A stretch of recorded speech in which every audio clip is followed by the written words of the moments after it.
Growing up in the east side Biloxi, my father raised me and my brothers and my sister, always telling us about a lot of black people was not able to go to the beach.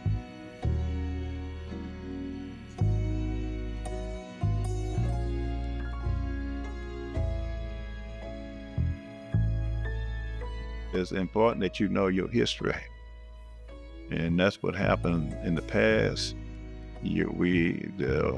We were relegated where they didn't want you to learn how to read. So that means you'll be ignorant and you'll just continue to repeat and do the same thing over and over again. Growing up in Biloxi prior to the wade-ins, we was confronted with the Jim Crow laws. And so my uncle Nolan McSwain Sr. and my stepfather Walter James Fleeton kind of prepped me and taught me what I needed to do in order to survive.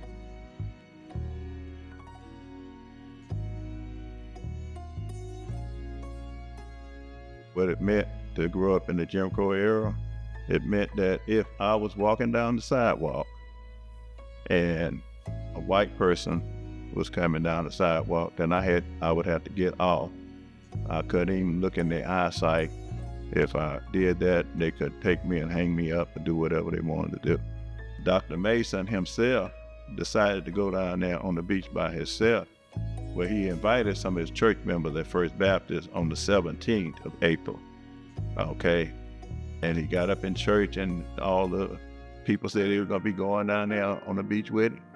And then, so what happened is the 17th came around, at church service, he got up in church service and said, well, we gonna go and I'm gonna meet on the beach at 2:00. And all of them said they was coming down there and they're gonna be there with him. And so at 2:00, Dr. Mason out there on the beach right there by the lighthouse, and nobody else showed up. And police passed by and looks out there and see him out there, and he come and stop and he arrest him.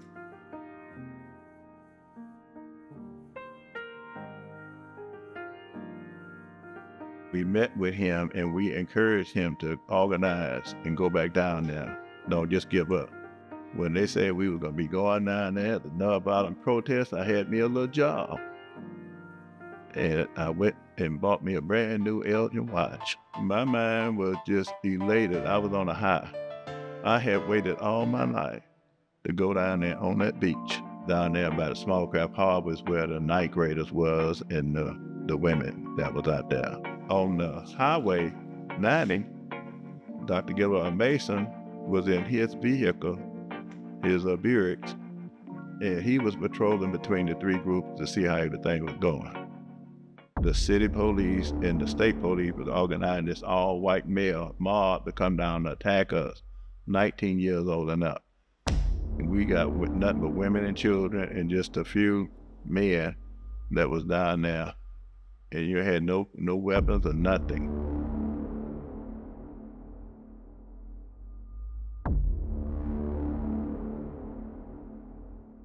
Once they organized that mob, then they went and attacked the adult section down in front of the cemetery and beat them off.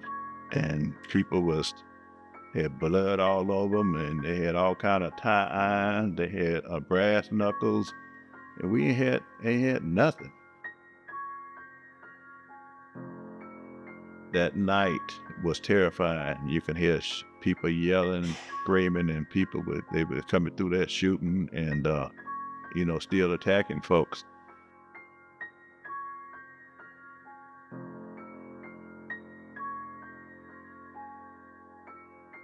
Bud was like, he was an old man, and he would just get out and he'd drink, but he didn't bother anybody, and he just walked the street and stuff.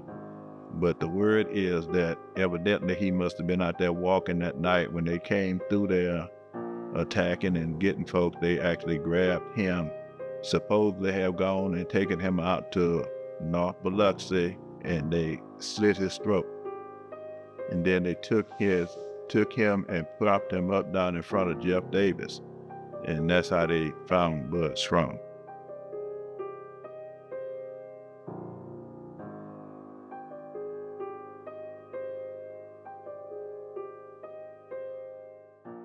after the Bloody Sunday, that's when Biloxi